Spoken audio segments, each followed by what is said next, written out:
আসসালামু আলাইকুম রহমতুল্লাহ। মারুফ academy YouTube channel, MD মারুফ Hossain page এবং পাঠশালা গ্রুপের পক্ষ থেকে আপনাদেরকে স্বাগত। আমরা ইতিমধ্যে 47তম বিসিএস এর 100 টপিকের একটা লিস্টের মধ্যে 1 থেকে 40 পর্যন্ত 40টা টপিকের লিস্ট দিয়েছি, যেখান থেকে আমাদের টপিকগুলো এতটাই গুরুত্বপূর্ণ, প্রায় 55 মার্কস মতো এই 40টা টপিক থেকে পরীক্ষাতে এসে থাকে প্রশ্ন। এবং আজকে আমরা যেটা নিয়ে কথা বলবো সেটা হচ্ছে 41 থেকে 60 পর্যন্ত। প্রিয় ভাই বোন, এই যে 20টা টপিক, এই 20টা টপিক থেকে আপনি ধরে রাখেন 25 থেকে 30টা কোশ্চেন কিন্তু এখান থেকে হবে। আপনারা সবাই জানেন যে এটা টপিকের নাম আমি বলে দিচ্ছি, আর আমাদের যে পিডিএফ যে ব্যাচটা রয়েছে 200 টাকার, সেখানে আমরা কিন্তু টপিক ভিত্তিক পিডিএফ দাগানো ছবিও দিয়ে দিচ্ছি যাতে আপনাদের পড়তে সুবিধা হয়।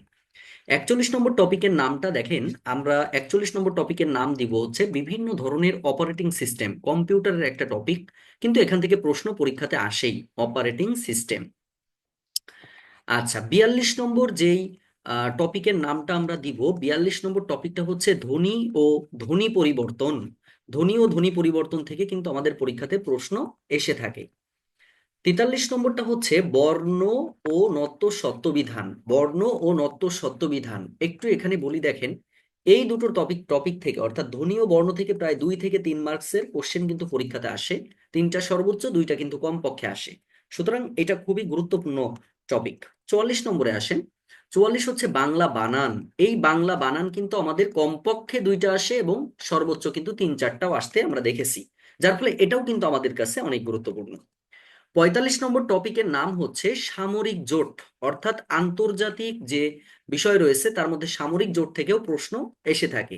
46 নম্বর, মানে যেখান থেকে প্রশ্ন আসবেই 100%, সেগুলো এখানে কিন্তু দেওয়া আছে। অণুজীব বিজ্ঞান, অ্যানালাইসিস করে এটা দেওয়া অণুজীব বিজ্ঞান। দেখেন যেই টপিকগুলো আজকে আমরা বলবো 1 মার্ক করে 100% থাকবেই, সুতরাং এই টপিকগুলো আপনারা ভালো করে পড়বেন, যে কোনো বই থেকে পড়ে নেবেন। আর যারা আমাদের পিডিএফ কোর্সে আছেন, 200 টাকা দিয়ে ভর্তি হয়েছেন, তারা কিন্তু টপিক ভিত্তিক অলরেডি দাগানো ছবি আপনারা পেয়ে যাচ্ছেন হোয়াটসঅ্যাপ গ্রুপের মাধ্যমে। 47 নম্বর আমাদের যেটা, সেটা হচ্ছে বাক্য শুদ্ধি।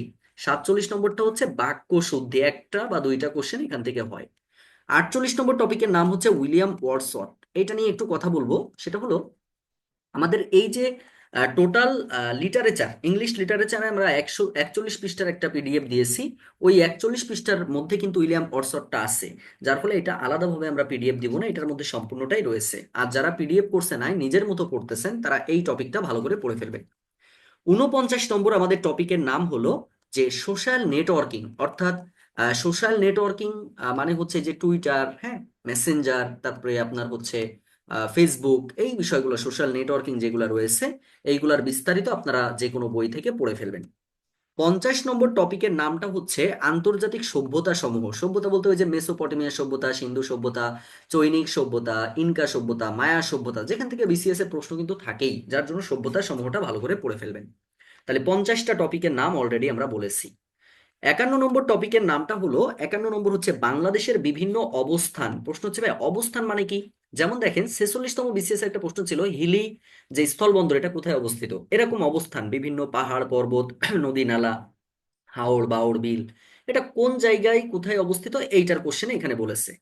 52 নম্বরটা হলো গুরুত্বপূর্ণ চুক্তি সমূহ। এটা আন্তর্জাতিক বিভিন্ন ধরনের চুক্তি রয়েছে, এবং কোনগুলো পড়বেন এটা আমি অবশ্যই যারা পিডিএফ কোর্সে আছেন তাদেরকে বলে দিব, আর অন্য যারা আমার এটা ফলো করছেন তারা নিজেদের মতো করে এগুলো পড়ে ফেলবেন। 53 নম্বর যেটা আমরা পড়বো সেটা হচ্ছে সেট ও ফাংশন। প্রশ্ন আসবেই, ম্যাথের এমন একটা টপিক যেখান থেকে প্রশ্ন মিস যাবে না।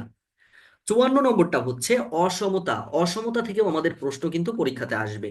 55 হচ্ছে পদ প্রকরণ, বাংলা ব্যাকরণের একটা চ্যাপ্টার, যেখান থেকে প্রশ্নে একটা বা দুইটা আসার সম্ভাবনা অনেক বেশি। 56 নম্বর হচ্ছে দিক নির্ণয়। এটা 100% প্রশ্ন মিস যায় না।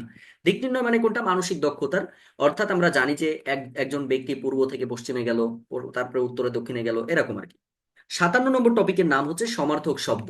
এই সমার্থক শব্দ 27টা সমার্থক শব্দ আমরা মূলত পড়বো। এই 27টা সমার্থক শব্দ খুবই গুরুত্বপূর্ণ, এক পেজের মধ্যে সুন্দর করে দেওয়া আছে, এগুলো আমি সুন্দরভাবে আপনাদেরকে দিয়ে দিব।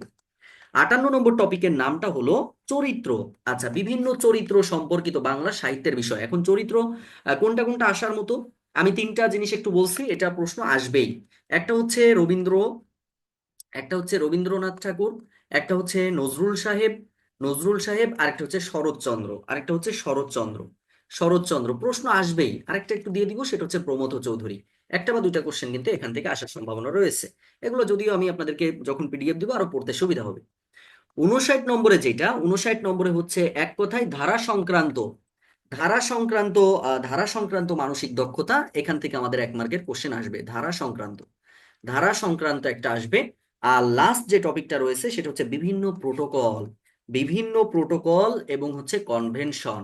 বিভিন্ন প্রোটোকল এবং কনভেনশন যেগুলো রয়েছে সেখান থেকে আমাদের একটু পড়তে হবে কনভেনশন। প্রিয় ভাই বোন, অলরেডি আমি 60টা টপিকের নাম বলেছি, আরো 40টা টপিকের নাম বলবো। এই 100 টপিক যদি আপনি ভালো করে বিস্তারিত করতে পারেন, আপনি মোটামুটি শিওর থাকেন 130+ নাম্বার এখান থেকে আসার সম্ভাবনা সব সময়ই থাকে। আশা করব যে আপনারা সবাই আমাদের সাথে থাকবেন, এমডি মারুফ হোসেন পেজের সাথে থাকবেন এবং মারুফ একাডেমি ইউটিউব চ্যানেলের সাথে থাকবেন। ধন্যবাদ সবাইকে। আজকে এ পর্যন্তই, সবাই খাতায় লিখে ফেলবেন। আসসালামু আলাইকুম রহমতুল্লাহি অবরাকাত।